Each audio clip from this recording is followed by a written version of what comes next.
శివాజీ ప్రధాన పాత్రలో నవదీప్, రవికృష్ణ, నందు, బిందు మాధవి వంటి వారు ఇతర కీలక పాత్రలలో నటించిన చిత్రం దండోరా.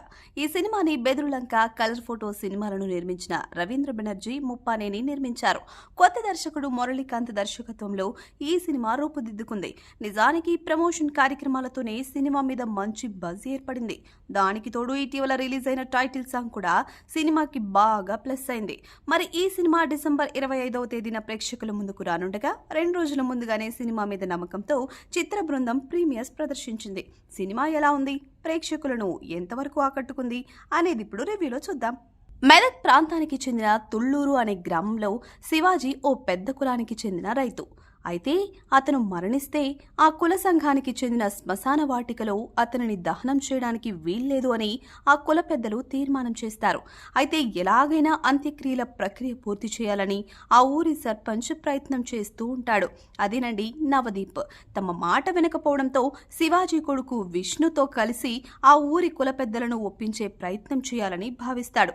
ఈ క్రమంలో సిటీలో ఉండే విష్ణు తన భార్య వనితతో ఊరికి వచ్చి చేసిన ప్రయత్నం ఏమిటి? అసలు శివాజీని కుల పెద్దలు ఎందుకు ఊరిలో దహనం చేయనివ్వడం లేదు?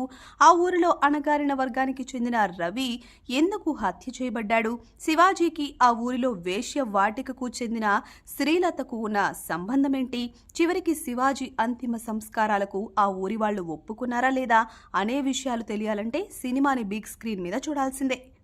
నిజానికి ఎవరేని చెప్పినా, ప్రభుత్వాలు ఎంత కాదని మొత్తుకున్నా ఏదో ఒక స్థాయిలో కుల వివక్ష ఇంకా కొనసాగుతోంది అని అనడంలో ఎలాంటి సందేహమూ లేదు. కాలంతో పోటీ పడుతూ పరుగులు పెడుతున్న ఈ సమయంలో కూడా ఇంకా ఏదో ఒక ప్రాంతంలో కులం కారణంగా గొడవలు, హత్యలు సైతం జరుగుతూ ఉన్నాయి అంటే అతిశయోక్తి కానే కాదు. దాన్నే ప్రధానమైన అంశంగా తీసుకుని ఈ సినిమా దర్శకుడు కథ రాసుకున్నాడు. పరువు హత్యలు ఇప్పటి వరకు మనం చాలా చూసాం.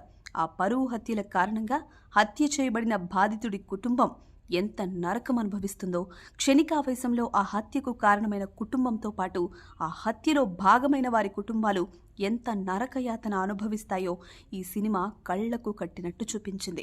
నిజానికి ఈ సినిమా ఓపెనింగ్ సీన్లోనే మన చావు బతుకులు కూడా పొలిమేర అవతలే రాశాడ్రా దేవుడు అంటూ రాసుకున్న ఒక సీన్ అయితే అందరినీ కదిలిస్తుంది. వాస్తవానికి ఈ శ్మశాన వాటిక అంశం ఖచ్చితంగా చర్చించాల్సిందే. ఒక్కొక్క కులం ఆధారంగా ప్రభుత్వం ఆయా కుల సంఘాలకు శ్మశాన వాటికను కేటాయిస్తూ ఉంటుంది. అయితే ఆ శ్మశాన వాటికలకు తీసుకువెళ్లాల్సిన పరిస్థితుల్లో మాత్రం కొంతమంది మా ఇళ్ల మధ్యలో నుంచి శ్మశానానికి తీసుకువెళ్తే ఊరుకోమని అడ్డుపడుతూ ఉంటారు. గ్రామాల్లో ఇది చాలా సర్వసాధారణం. ఇదే విషయాన్ని కథ కోర్ పాయింట్కి లింకు చేసుకుంటూ దర్శకుడు రాసుకున్న కథనం ఆకట్టుకునేలా ఉంది. 2004లో మొదలయ్యే కథనం 4 లీనియర్ స్క్రీన్ ప్లేతో 2019 వరకు నడిపించిన తీరు ఆకట్టుకుంటుంది. నిజానికి దర్శకుడు చెప్పాలనుకున్న పాయింట్స్ అన్నీ మనం సభ్య సమాజంలో చూస్తూ వస్తున్నవే. కానీ తనదైన శైలిలో ప్రశ్నిస్తూ ఆ ప్రశ్నలకు తానే సమాధానం చెప్తూ దర్శకుడు రాసుకున్న కథ ప్రేక్షకులను ఆలోచింపజేసేలా ఉంది. అయితే సినిమా చూస్తున్న సమయంలో ఇంకా డెప్త్గా ఎమోషన్స్ పలికి ఉంటే బాగుండేదేమో అనిపిస్తుంది. కానీ సినిమా విషయంలో మాత్రం సెన్సార్ గట్టిగానే కట్స్ పెట్టడంతో బహుశా అందువల్ల ఆ ఎమోషన్స్ పూర్తి స్థాయిలో క్యారీ అవ్వలేదేమో అనిపిస్తుంది. మొత్తంగా చూసుకుంటే ఈ సినిమాలో కొత్త పాయింట్ మాత్రం ప్రేక్షకులను ఆకట్టుకుంటుందని చెప్పాలి. ఇప్పటివరకు బాధిత కుటుంబాలు పడిన వేదననే చూపించారు. కానీ ఇప్పుడు ఆ బాధకు కారణమైన కుటుంబాలు ఎంత నరకయాతనకు గురవుతున్నాయో చూపించిన విధానం మాత్రం అభినందనీయం.